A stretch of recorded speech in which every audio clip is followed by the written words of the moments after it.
بسم الله الرحمن الرحيم هل أتاك حديث الغاشية وجوه يومئذ خاشعة عاملة ناصبة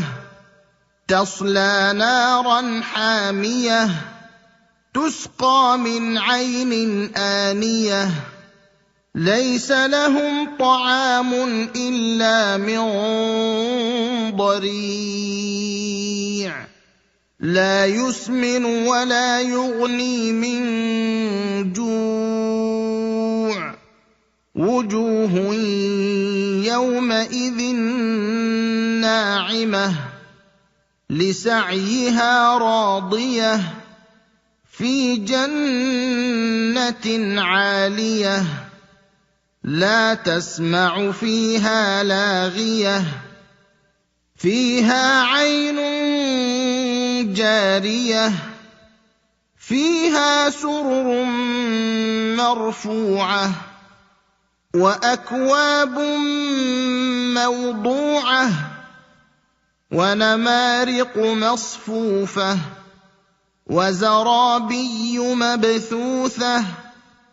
أفلا ينظرون إلى الإبل كيف خلقت وإلى السماء كيف رفعت وإلى الجبال كيف نصبت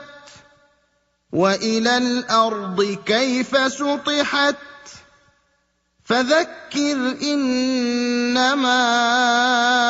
أنت مذكر لست عليهم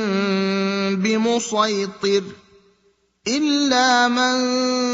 تولى وكفر فيعذبه الله العذاب الأكبر إن إلينا